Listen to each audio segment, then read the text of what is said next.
Bismillahirrahmanirrahim. Assalamualaikum warahmatullahi wabarakatuh. Ketemu lagi di mata kuliah algoritma dan pemrograman. Kali ini kita akan membahas tentang materi array atau biasa disebut larik. Secara pengertian, array atau larik adalah variabel yang mampu menyimpan banyak nilai dalam satu variabel dengan tipe data yang sama, ya. Jadi kalau variabel biasa itu hanya bisa menyimpan satu nilai saja, akan tetapi jika array ini, ya, ini adalah variabel yang mampu menyimpan banyak data, ya, dalam satu variabel dengan syarat datanya sama tipenya, ya. Kemudian array memiliki elemen-elemen yang digunakan untuk menyimpan banyak data, ya. Kalau seandainya data yang ingin disimpan ada 10, maka dia memiliki 10 elemen. Kemudian cara memanggil data array tersebut, ya, adalah dengan mengakses indeks elemennya, ya. Kemudian adapun indeks array secara default dimulai dari 0. Sehingga ketika kita ingin mengakses data pertama pada array, maka kita harus memanggil indeks array ke 0 karena indeks array dimulai dari 0 secara default. Ilustrasinya adalah seperti ini. Yang atas ini merupakan indeks dari 0 sampai 7 sehingga jumlah datanya ada 8, ya. Di sini ada 8 data yang indeks elemennya dimulai dari 0, 1, 2, 3, 4, 5, 6 dan 7. Kemudian value ini nilainya, nilai yang disimpan pada array ini adalah nilai 10, 44, 2 dan seterusnya. Sehingga ketika kita ingin memanggil nilai 10, maka kita harus mengakses array tersebut dengan indeks data ke 0, ya. Begitu juga ketika kita ingin mengakses data ke 8, ya, data ke 8 itu nilainya adalah 7, maka kita harus mengakses indeks ke 7. Keunggulan array, ya, dapat menyimpan banyak data dalam satu variabel array. Sembarangan elemen di array dapat diaju secara langsung, ya. Contoh, kita seandainya ingin mengakses data yang di tengah, maka kita bisa langsung memanggil indeks data yang di tengah, ya, tanpa harus memanggil indeks terkecil dulu, ya. Kemudian jika berada di suatu elemen tertentu, maka sangat mudah menelusuri ke elemen-elemen tetangganya, baik elemen pendahulunya ataupun elemen penerusnya. Kemudian ada kelemahan dari array ini, yaitu array harus bertipe homogen, ya. Jadi data yang banyak tersebut yang ingin disimpan harus dengan tipe data yang sama, ya. Contoh, yang ingin kita simpan adalah data integer, maka semua data yang disimpan itu harus berbentuk integer semua, ya. Tidak boleh nanti dalam satu array itu ada data integer kemudian data chart itu bercampur, tidak bisa, ya. Jadi di sini ada kelemahan, yaitu dia tipenya harus homogen, ya. Kemudian kita dapat mempunyai array di mana satu elemen adalah karakter, elemen lain bilangan, ya. Kita tidak dapat, saya ulangi, ya, kita tidak dapat mempunyai array yang di mana satu elemen itu adalah karakter, elemen lainnya kemudian bilangan, elemen lainnya kemudian tipe-tipe yang lain, ini tidak bisa, ya. Tipe yang lain, ya, contohnya float, ya, dan tipe-tipe yang lain. Nah, ini tidak bisa di dalam satu array, sehingga solusinya adalah ketika kita ingin menyimpan integer, maka harus dibuatkan satu array tersendiri. Kemudian seandainya kita ingin menyimpan data float yang lain, maka kita harus membuat array khusus untuk float tersebut, ya. Itu adalah solusi dari kelemahan array ini. Kemudian kita masuk ke contoh langsung agar mudah difahami. Berikut adalah contoh pembuatan array ya, baris ke 1, 2, 3, 4 ini saya kira tidak masalah, sudah sering kita bahas di pertemuan sebelumnya. Kemudian yang paling penting di sini adalah cara membuat array itu bagaimana ya. Cara membuat array ini sangat mudah karena sama seperti membuat variabel biasa. Hanya saja pada array itu dituliskan di sini ya. Ada kurung siku, ditambahkan kurung sikunya, kemudian diisikan kuota dari elemennya ya. Contoh di sini kita membuat variabel array nilai dengan tipe integer, kemudian kita di sini menuliskan di dalam kurung siku angka 5, yang mana ini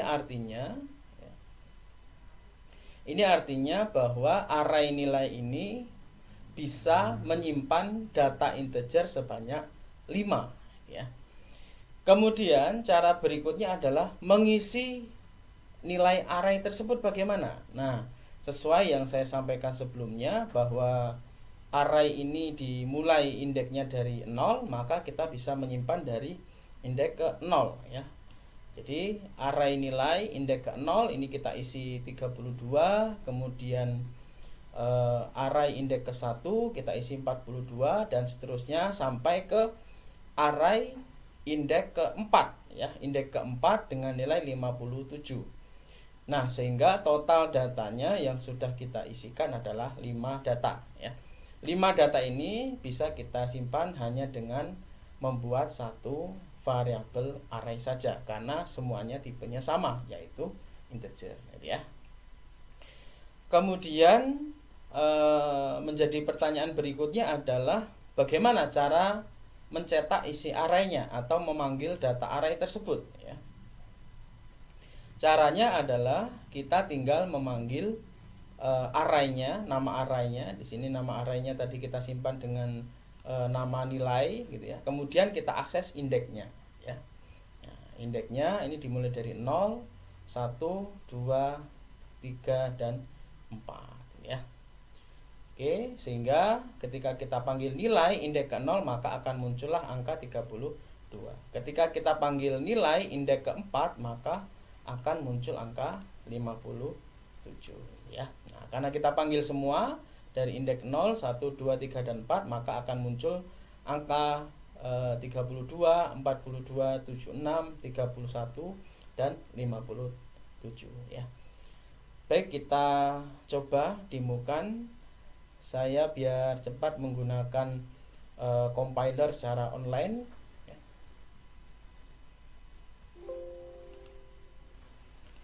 Tepatnya saya mengakses di programmis.com ya, /cpp/programming/online/compiler. Oke, baik. Kalau coding ini kita compile ya, ini tinggal ditekan run saja. Kemudian akan muncul outputnya sebelah kanan ini ya. Outputnya yang kita harapkan adalah kita tampilkan ini ya, cout dari baris ke 15 sampai ke 19, yaitu dengan tulisan nilai ke 1 gitu ya.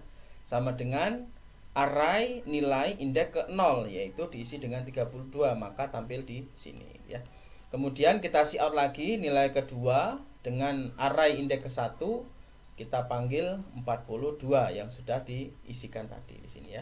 Kemudian 76 sesuai ya, kemudian 31, kemudian nilai kelima adalah 57, yaitu nilai kelima ini adalah indeks array keempat ya, karena dimulainya indeks itu dari 0 ya. Oke. Kemudian cara kedua untuk memberi nilai ke sebuah array agar lebih efektif dan efisien ya, ini cukup kita lakukan seperti ini ya. Di sini ini inisialisasi arraynya, kemudian kita langsung memberi nilainya ya dengan cara ya, kita kasih kurung kurawal, kemudian kita isikan nilainya di sini ya, 32, kemudian koma 42, koma 76, koma 31, 57. Nah, gitu ya. Kemudian jangan lupa ditutup dengan titik koma. Nah, ini artinya sama saja dengan yang di bawah ini ya. Jadi 32 ini secara otomatis ini akan tersimpan ke indeks ke 0, kemudian 42 ini indeks ke 1, 78 ini indeks ke 2, indeks ke 3 dan indeks ke 4. Yang mana jumlah datanya adalah 5 ya. Jadi 5 ini adalah kuota dari elemennya ya. Kemudian nilainya adalah ini. Nah, kalau sudah diringkas seperti ini, maka ini kita hapus saja ya. Kita hapus di sini, maka ini disebut dengan membuat array. Ini kita ubah ya komennya, membuat array, membuat dan mengisi nilai array ya. Arraynya seperti ini ya. Nah, jadi cukup satu baris ini, yang tadi banyak ya barisnya, kita ringkas menjadi satu baris ya. Kemudian kita compile lagi dan hasilnya sama ya. Hasilnya sama. Ketika kita memanggil array indeks ke 0, maka dia akan menampilkan 32 ini ya.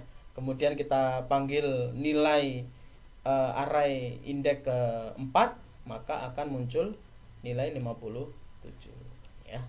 Nah, jadi lebih simpel lagi. Kemudian karena di sini cout-nya terlalu banyak, kita sudah mempelajari perulangan, maka bisa saja kita menggunakan teknik perulangan gitu ya. Yang mana kita di sini coba pakai for-nya dimulai dari kita inisialisasi awalnya adalah integer i sama dengan 0 awalnya ya, sebagai nilai awalnya. Kemudian kondisinya kita buat i lebih kecil sama dengan 4 ya. Kemudian incrementnya adalah i plus plus ya. Nah, kita buat seperti ini. Ini artinya akan terjadi 5 perulangan ya. Jadi di sini ada cout sebanyak 5.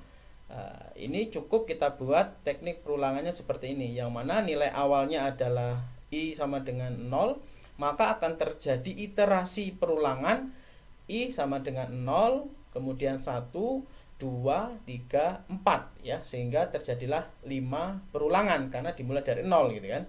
Kemudian kita cukup cout-nya ada 1 saja karena itu yang akan nanti diulang. Kemudian kita kasih tambahkan kurung kurawalnya sebagai penanda body dari for-nya gitu ya. Oke. Nah, kemudian di sini ada nilai ke 1 ya.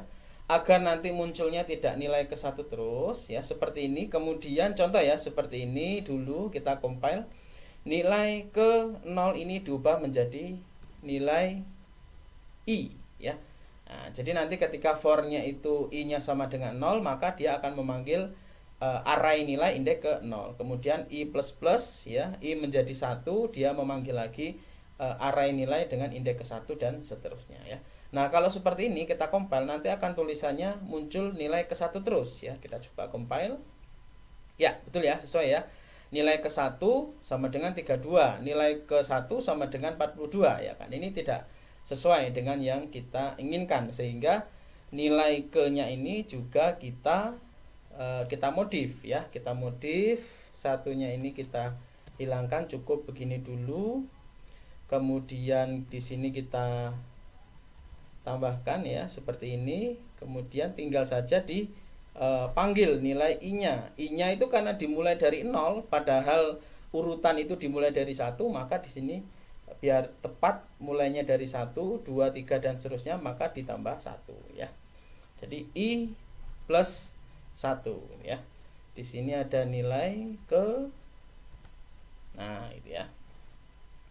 Oke, kemudian dimunculkan nilainya berapa di sini ya. Nah, kemudian biar sama dengannya ada, kita tambahkan di sini. Oke, kita tambah dengan titik 2, koma ya. Oke, kita tambah.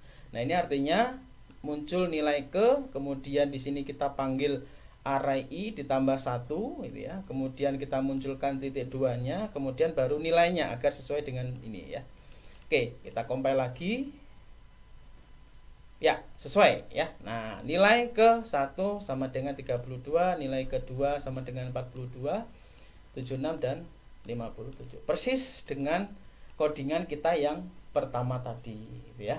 Yang mana tadi codingnya banyak sekali, kemudian saat ini codingnya semakin efektif dan efisien ya. Paham ya sampai di sini ya. Yang perlu dipahami adalah perulangannya ini untuk mengekstrak ataupun mencetak arraynya ya cukup dengan teknik perulangan ya. Dimulai dari I sama dengan 0. Kenapa? Karena indeks array itu dimulai dari 0 ya. Kemudian ini kenapa I plus 1 gitu ya. Karena I itu dimulai dari 0 padahal hitungan nilai itu dimulai dari 1 ya. Urutan nilainya adalah dimulai dari 1, maka tinggal kita tambah plus 1. Kalau tidak kita tambah plus 1, maka nanti dia akan seperti ini ya, nilai ke 0 gitu ya, nilai ke 0, nilai ke 1 sesuai dengan indeksnya ya. Nah, agar tidak sesuai dengan indeksnya ya, urutan itu dimulai dari 1, maka di sini perlu I plus 1 gitu ya. Oke, baru dia akan sesuai dengan yang kita inginkan ya, gitu ya. Oke, kemudian berikutnya kita coba bagaimana kalau tipenya adalah chart gitu ya. Oke, kita isi dengan nilainya chart. Kemudian ini nilai, oke, tidak masalah variabel nilai. Kemudian ini kita ganti dengan nilai chart. Nah, chart itu adalah menampung hanya satu huruf saja ya. Nah, untuk mengisi nilai dari array chart ini perlu ditambah petik ya. Oke, perlu dikasih tanda petik 1. Kemudian kita kasih nilainya, contohnya A gitu ya. Oke. Kemudian di sini B, kemudian koma C gitu ya. Kemudian D dan 5 ya, jumlahnya 5 berarti sampai E ya. A, B, C, D, dan E gitu ya. Artinya ini adalah indeks ke 0, B ini adalah indeks ke 1, C indeks ke 2, D ini adalah indeks ke 3, dan E ini adalah indeks ke 4, yang mana jumlahnya adalah 5 data ya. Kemudian kita tampilkan di sini ya. Ini sudah kita ganti chart, kemudian kita panggil variabel nilai di sini sama dengan I ya. Kita tampil. Ya, muncul ya. Nah, ini untuk tipe data yang chart. Bedanya dengan integer, kalau integer tadi langsung angkanya, kalau chart ini perlu dikasih petik ya. Nah, nilai ke-1 sama dengan A, nilai ke-2 sama dengan B, dan seterusnya ya. Itu untuk yang tipe data chart ya, array dengan tipe data chart. Kemudian kalau string bagaimana? Ya, oke, sama ya. Kita ganti datanya string. Kemudian kalau string itu petiknya 2 ya. Kita isi dengan contoh nama buah ya. Oke, kita isi dengan nama buah, contohnya apel ya. Kemudian kita isi lagi dengan jeruk. Data ketiga kita isi dengan jambu. Kemudian data keempat kita isi dengan durian ya. Kemudian data kelima kita isi dengan mangga lah ya. Oke, nah seperti ini ya. Oke, string ini kita isi arraynya ya dengan nama data string yaitu apel, jeruk, jambu, durian, dan mangga ya. Kemudian kita tampilkan isinya. Yang ini secara otomatis apel ini adalah indeks ke 0. Kemudian jeruk adalah indeks ke-1, jambu adalah jeruk kedua, jambu adalah indeks kedua, durian indeks ketiga, dan mangga adalah indeks ke-4 ya. Kemudian kalau kita tampilkan maka datanya akan seperti ini ya. Nah, ini adalah contoh array dengan tipe data string ya. Nilai ke-1 sama dengan apel ya, akan muncul ini. Kemudian nilai kedua sama dengan jeruk, nilai ketiga jambu, nilai keempat durian, kemudian nilai kelima adalah mangga. Nah, itu ya. Itu adalah contoh array integer sudah, kemudian chart sudah, kemudian string juga sudah ya. Oke, baik.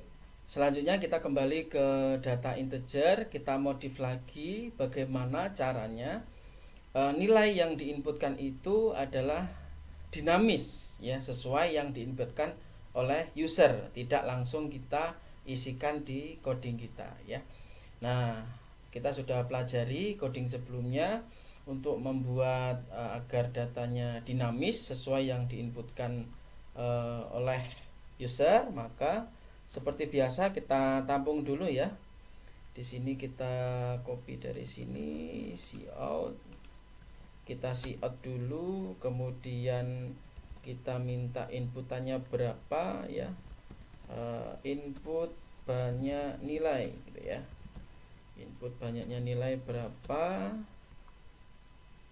Oke. Ya, ini ya. Input banyak nilainya berapa, kemudian itu kita sein-kan ya. Sein ke nilai n aja ya. Nilai n sama dengan ya nilai n titik koma, jangan lupa karena nilai n ini belum kita deklarasikan, maka perlu kita deklarasikan di atas ya. Oke, banyaknya nilai kemudian disimpan ke n ya, kemudian sehingga setelah itu kita membuat variabel array ini ya. Di sini kita kosongkan. Oke, kita cukupkan seperti ini. Kemudian di sini adalah n ya. Nah, apa artinya? Artinya adalah ketika nanti diinputkan oleh user jumlah banyak nilainya ada 5, maka kita membuat array sebanyak 5 elemen gitu ya. Begitu juga ketika si user itu menginputkan angka 10, banyak nilainya adalah 10, maka kita juga membentuk array dengan 10 elemen. Nah, kira-kira seperti itu ya. Ya, oke, baik. Agar perulangannya itu nanti sesuai dengan jumlah banyak nilai yang diinputkan, maka nilai n-nya di sini perlu dilibatkan gitu ya. Oke. Dimasukkan di sini sama dengan i lebih kecil dari n. Kenapa? Karena i-nya dimulai dari 0 gitu ya. Oke, sehingga sama dengannya di sini dihilangkan gitu ya, agar jumlah perulangannya sesuai dengan banyaknya data yang diinputkan. Oke, sampai di sini ini kita hapus saja. Nanti di sini akan muncul inputkan, kita tambah sini ya. Inputkan nilai ke 1, 2 dan seterusnya. Kemudian kita simpan ya, jangan lupa kita simpan sein dengan variabel nilai ya. Variabel nilai indeks ke i. Oke, indeksnya ke i ya. Ketika nanti iterasinya i sama dengan 0, maka nilainya akan disimpan ke array nilai dengan indeks ke 0. Kemudian ketika i-nya 1, maka akan disimpan ke indeks ke 1. Nah, gitu ya untuk teknisnya. Baik, kita inputkan banyak nilai. Contoh banyak nilainya adalah 5. Kita inputkan nilai ke 1, nilai kedua, nilai ketiga, nilai keempat dan nilai ke 5. Kemudian di sini muncul ditampilkan nilai ke 1 adalah 3, nilai kedua adalah 6 ya, sesuai dengan ini ya. Kemudian nilai ketiga adalah 5, nilai keempat adalah 7, nilai kelima adalah nilai keempat adalah 6, nilai kelima adalah 7 ya. Begitu juga kalau kita coba, ini sudah dinamis, input banyak nilai berapa? Mungkin 3 nilai ya. Kita inputkan nilai ke satunya 8, 6, 5 ya, maka akan muncul nilai ke 1 sama dengan 8, nilai kedua sama dengan 6 dan nilai kelima sama dengan nilai ketiga sama dengan 5 ya. Nah, ya. Oke, ini lebih efektif dan efisien lagi. Kemudian bagaimana caranya kalau kita modif lagi ya, untuk menentukan jumlahnya ya, jumlah dari nilai yang diinputkan. Maka di sini perlu kita tambahkan variabel jumlah sama dengan 0 dulu defaultnya, nilai awalnya. Kemudian di sini setiap diinputkan ini kita setting nilai variabel jumlah yang baru sama dengan nilai jumlah yang lama, ya, itu ditambah dengan array nilai indeks ke i, ya. Nah, sehingga ketika indeks ke 1 contoh ya, indeks ke 0 diinputkan, maka di sini akan dijumlahkan dengan nilai jumlah sebelumnya, sehingga nanti ketika kita panggil jumlah di sini di akhir, maka akan menampung penjumlahan dari angka yang sudah kita inputkan, ya. Di sini bisa kita tambahkan, ya. Kita tambahkan cout, jumlah nilainya adalah, ya, jumlah nilainya adalah, kemudian kita di sini bisa manggil variabel jumlah, ya. Kita panggil variabel jumlah, ya. Kita coba lagi. Input banyak nilai, contoh 3 yang banyak nilai yang diinputkan, kemudian nilai ke-1, nilai kedua, nilai ketiga 7. Kemudian di sini akan muncul nilai ke-1. Oke, di sini perlu ya, berarti di luar, ya. Kita kompas agar lebih rapi, berarti ini jumlahnya dipanggil di luar for, ya. Nah, seperti ini. Kita coba lagi. 5 contohnya, ya. Nilai ke-1, nilai kedua, nilai ketiga, nilai ke-4, nilai ke-5, ya. Nilai ke-1 4, nilai kedua 5, nilai ketiga 6, nilai ke-4 5, nilai ke-5 4, kemudian jumlah nilainya adalah 24, ya. Hasil penjumlahan dari ini adalah 24. Oke, baik, kita teruskan. Nah, dengan seperti ini kita juga bisa mendeteksi nilai terkecil dan terbesarnya, ya. Caranya kita tambahkan lagi variabel terkecil dan variabel terbesar, ya. Variabel terkecil dan variabel terbesar. Kemudian di sini kita tambahkan, ya, tekniknya seperti kemarin yang sudah kita bahas di praktikum. If nilai i sama dengan 0, berarti ini iterasi yang pertama, gitu kan. Maka kita minta, ya, nilai terkecil itu diisi dengan array nilai indeks ke 0, ya. Nah, seperti ini. Kemudian untuk yang variabel terbesar juga diisi dengan indeks ke 0, ya. Jadi untuk iterasi yang pertama itu akan dimasukkan ke variabel terkecil, juga dimasukkan ke variabel terbesar, ya. Kalau seandainya datanya hanya 1, ya berarti itulah data terkecil dan juga data terbesar, ya. Kemudian kita cek lagi, kita tambahkan di sini if lagi, kemudian if bahwa nilai yang baru diinputkan itu, ya, ternyata itu lebih kecil dari nilai terkecil, maka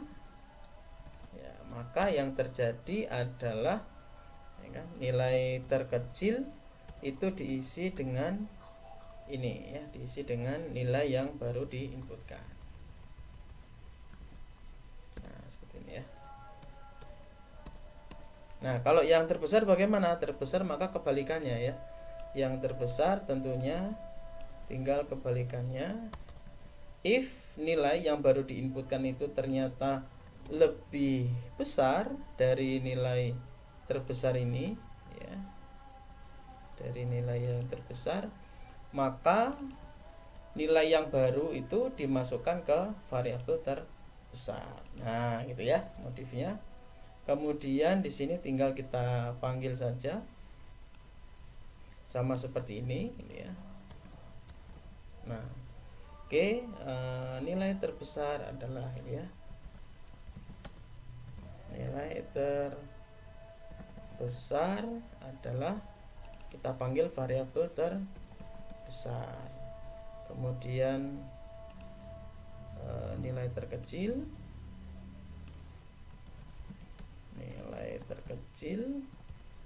adalah kita panggil variabel terkecilnya. Nah, ini ya. Ya. Ini ya. Coba kita jalankan ya. Kita coba input banyak nilai. Contohnya adalah 5. Kita inputkan nilai ke-1, nilai kedua, nilai ketiga, nilai keempat, nilai kelima. Ya, maka akan muncul seperti oke, biar rapi kita tambahkan seperti ini ya. Berarti kita tambahkan backslash n di sini ya. Oke, kita coba lagi. Banyak nilainya 5. Kita input data ke-1, data kedua, data ketiga, data keempat, data kelima. Ya, di sini akan muncul. Oke, di sini belum ya, ternyata backslash n-nya belum. Ya, oke. Kita ulangi lagi sekali lagi. Banyak nilainya 3 saja ya. Kemudian nilai ke-1, nilai kedua, nilai ketiga ya. Maka ditampilkan nilai ke-1-nya adalah 5, nilai keduanya adalah 6, nilai ketiganya adalah 7, kemudian jumlahnya itu adalah 18 ya. Kemudian nilai terbesarnya adalah 7 dan nilai terkecilnya adalah 5. Nah, gitu ya.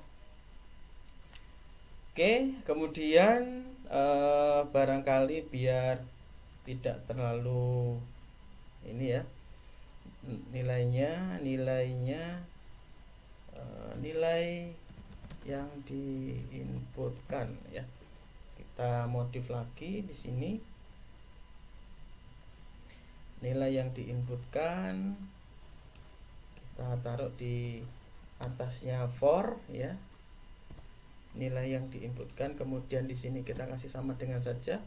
Kemudian ini tinggal kita panggil dari ini ya. Nah, kita panggil cout nilainya ya. Kemudian agar lebih rapi kita tambahkan spasi ya di sini. Oke, mungkin spasi seperti ini ya. Berarti di sini tambah lagi. Oke, kemudian kita coba compile. Data ke-1, data kedua, data ketiga, data keempat, dan data ke-5. Maka akan muncul nilai yang diinputkan adalah 4, 5, 6, 7, dan 6 ya. Kemudian jumlah nilainya adalah 28, nilai terbesarnya adalah 7, benar ya. Kemudian nilai terkecilnya adalah 4. Nah, ya. Oke, begitulah kurang lebih materi kita pada kali ini tentang array ya. Kemudian kelebihan dari array ini adalah bisa menyimpan nilai yang sudah diinputkan. Kalau variabel biasa itu sifatnya mereplace ya, nilai yang baru itu akan menggantikan nilai yang lama. Tetapi dengan teknik array nilainya itu tidak terreplace, tetapi semuanya akan tersimpan di elemen array yang sudah kita buat ya. Oke, baik, saya kira demikian untuk materi array minggu ini ya. Silahkan nanti kuisnya untuk bisa dikerjakan sebelum sesi praktikum dimulai. Jika ada pertanyaan silahkan disimpan terlebih dahulu. Nanti akan kita buka sesi tanya jawab di sesi praktikum minggu ini. Oke, baik. Saya kira demikian untuk materi array. Semoga bisa untuk mendukung pembuatan final project kalian ya. Saya kira demikian. Sehat selalu. Saya akhiri. Wassalamualaikum warahmatullahi wabarakatuh.